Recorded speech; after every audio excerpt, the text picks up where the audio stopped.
what's up guys? Here is the second Atlas skill tree strategies video, and this is for your early game for low budget farming. And when I meant early game, I meant you have completed your Atlas, okay? And of course this is for 3.20, so don't get me wrong, there is probably some minor or very slight changes to the Atlas skill tree, but I guess more or less it will be the same. Okay, so let's just get right into it.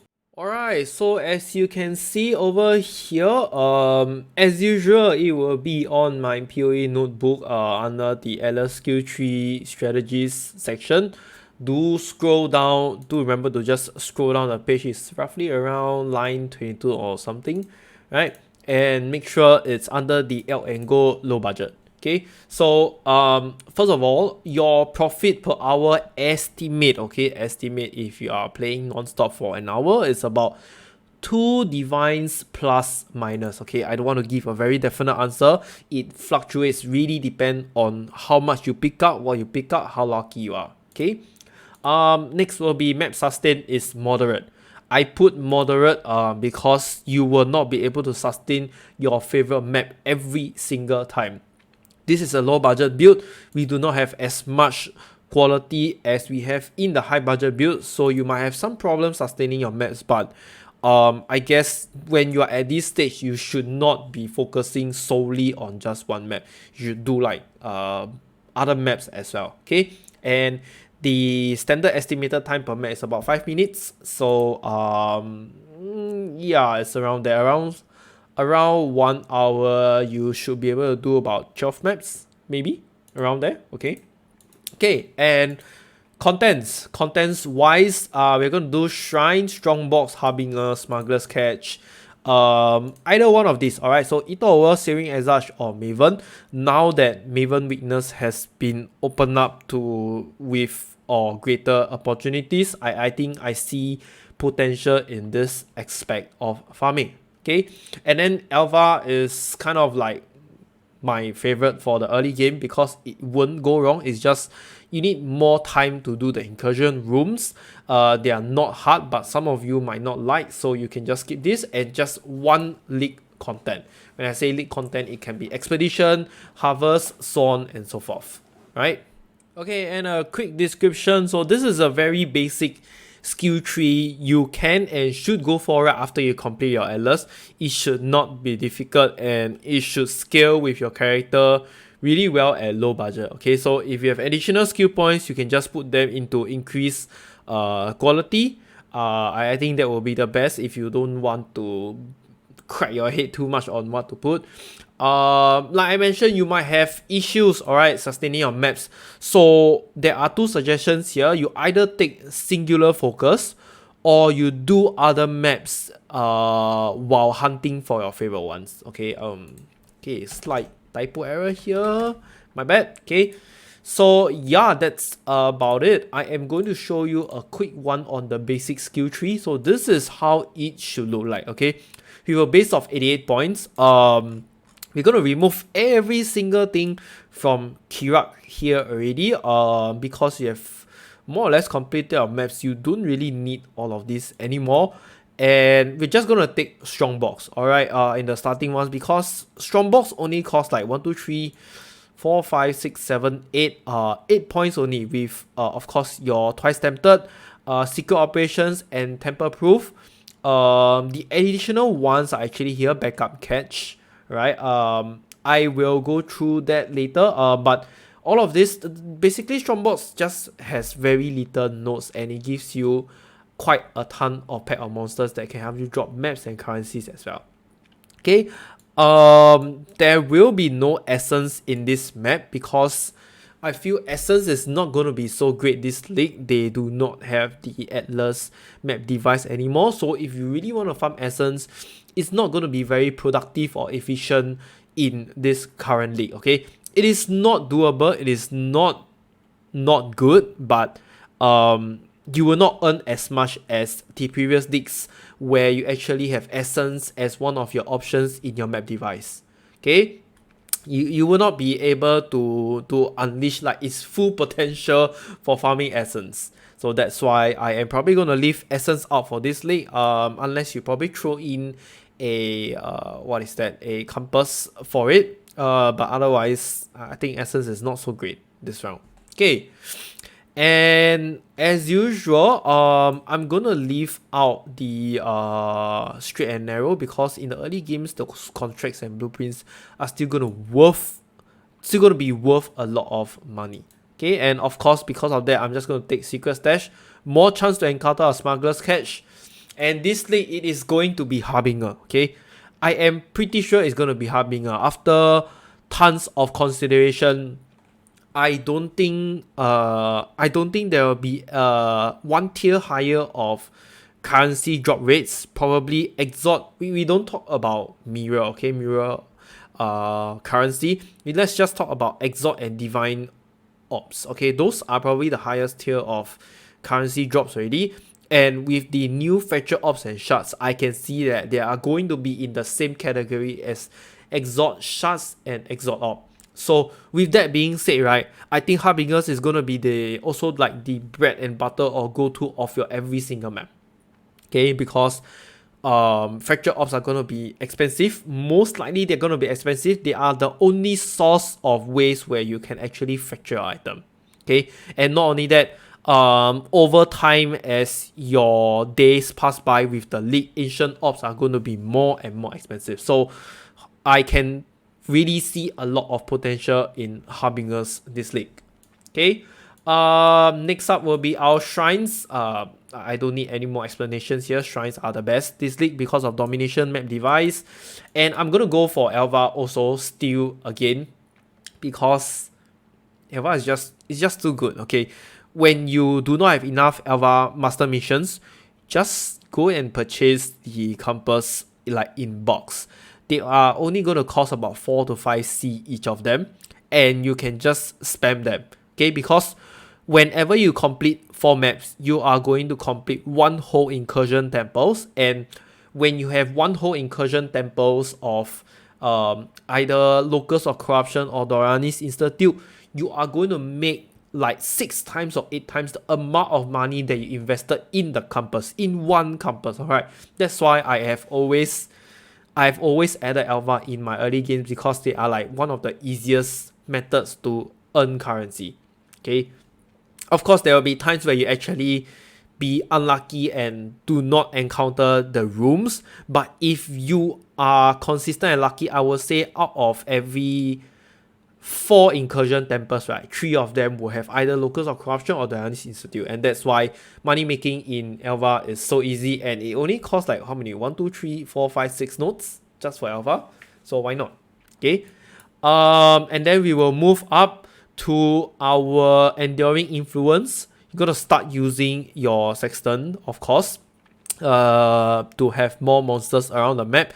Just throw in any sextants. Whatever you see, just do whichever it is. Okay, unless they are the money making ones, some of them are really expensive. If you're unfamiliar, please check on PoE Trade.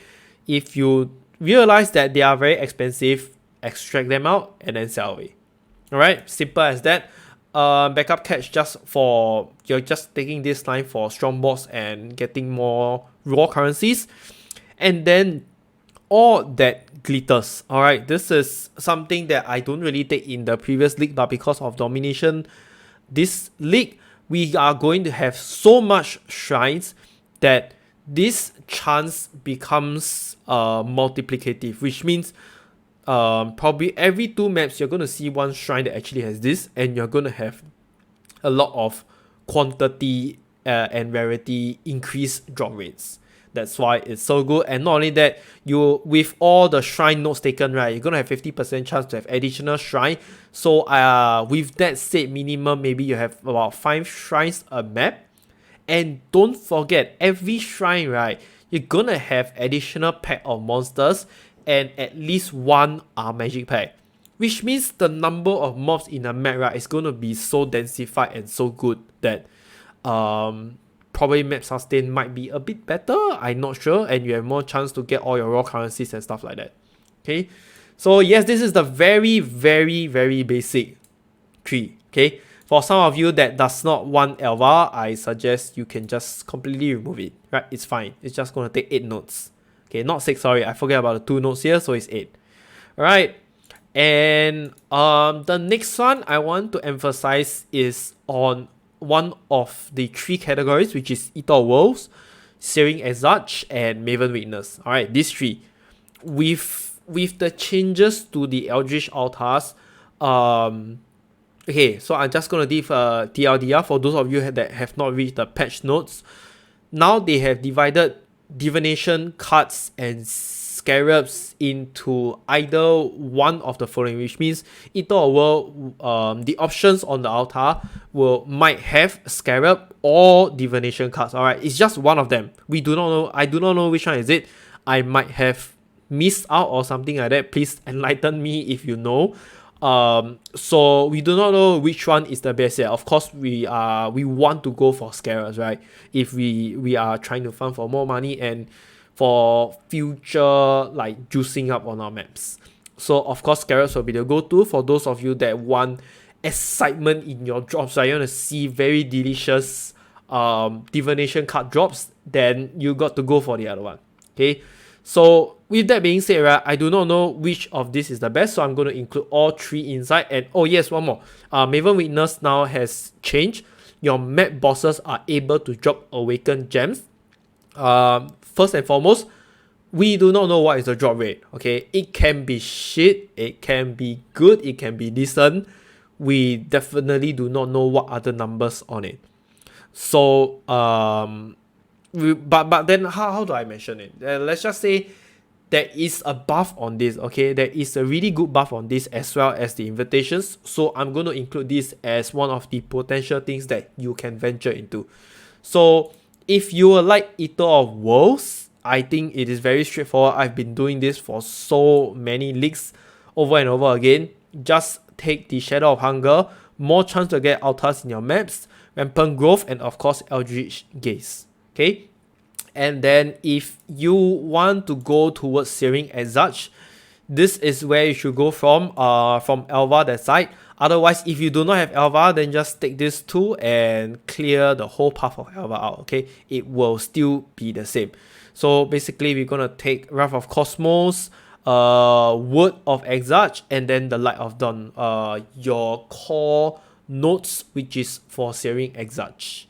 Right. And last but not least, if you want to try Maven Witness, which I think highly and very likely I am going to test it out in the early game to see really how well it does, this is what I would go for. Okay, so Height of Hubris Keystone. Okay, this is a keystone, 100% increased effect of modifiers on your invitation. You are going to get Atlas invitations many times, and you're just going to keep doing it. So every 5 times probably you get maybe 4, okay, 5 or 4 times, I don't know how many, you actually get one whole full Maven Reads, and Maven Reads at the early games are actually quite expensive. Right, and then we just go down, everything is just increased quantity. You have chance for all accomplices to be found, chance of awakened gems, on completing the Maven's Crucible or defeating the Maven. What we are really aiming here for is Maven's Crucible, which is the arena of the 10-way boss fight for Maven Witness. Okay, and then the most toy, this is a very rare situation. Probably every 10 map you will get 1 extra witness, so that's good, I guess. And then here, Captivated Interest, there will be more Crescent Splinters found, more quantity of items found, but every single boss is going to be released at once in the Maven Crucible. Okay, this is very difficult for low budget build. I have to tell you upfront first, not every single build is able to do this. Can you imagine all 10 bosses are going to come out at the same time with mods? If you were to throw in Orb of Alchemy and make it rare, all of the mods are going to be all on the bosses, and all of the bosses are going to charge right straight at you. If you do not have a character that can tank or can, escape from all of these mechanics, then please do not take this. Okay, so for me, I am going to play, probably high chance I'm going to play COC Ice Spear. It is basically a bosser build, and I think I would be able to handle this, but if I die, then it's just RIP. I'm pretty sure at the start I can probably burst down some of the bosses first before I actually die, because if you cannot even kill 1 to 2 boss before you die, the chances of you completing the 10-way boss fight is gonna be probably 0%. Right, I am very honest and upfront, very transparent with you. It is not gonna work. It's gonna be very, very difficult. Okay, so please do take note of that. And the rest of it is pretty much the same. Like I mentioned, you're gonna have 1 league content. So I give some example of the skill trees over here. Expedition, one of the favorites among all of the players. You're just basically gonna take hunt for answers over here. Ancient writings, distinguished demolitionist, all of your expedition nodes in short, okay? And then of course, if you're going for 8 hours, just go this. Otherwise, you can just go the other direction, alright? Please just choose whichever you want. Okay, this is just an example. If you are transiting from the Atlas League progression skill tree over to here, then expedition is you don't really have to use a lot of respect points on your skill tree, okay? And then next we have Harvest, also very popular previous league. I am honestly not sure how well it will be, how good it will be this league, because they have removed Fracture from Harvest. I'm not sure if it will be the same currency value as last league, okay? Because last league was really good. Harvest farming is so good that many people are doing it. So yeah, this is how it roughly will looks like. So Call of the Grove. In short, basically, you just take all of the harvest nodes, okay? Just take all of the harvest nodes, every single one of them. Don't even leave a single one out, okay? So it's really very straightforward. Same as usual, Eater of Worlds. If you want to do others, please just go the other side. And then last but not least, I have another Legion skill tree. For those of you that wants and likes to do Legion, I know Legion has been quite popular for some time already. Right, so for Legion, it's just slightly different because in the basic skill tree, we connected over from here, alright? But because Legion, you will need to go more towards the right side, so I decided to connect from here, and this is just 1 skill point less. So if you can afford that 1 skill point less, then you can just go ahead with this and connect everything. You don't have to waste a respect point for it.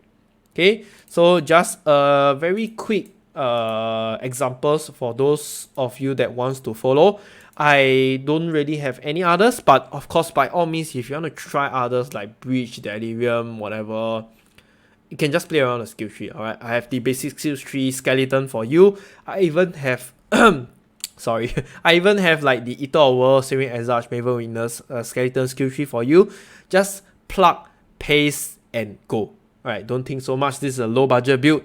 Thinking so much is not going to earn you money.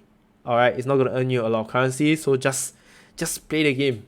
Just play the game. The longer you prolong, the longer the currency value is going to increase, and it's going to be expensive to exchange Chaos to Divine Orbs. Take note of that. Okay? Alright, so that's it for the low budget. Alright, in the next video, I will explain more on the high budget and of course our our grand design strategy also, which is something that I will probably be focusing on this league. Okay, that comes to the end of this video. So if you have any questions, do join the Discord and I will try to answer your questions. And if you like my video, do remember to hit the like and subscribe button. I will see you in the next one. Bye.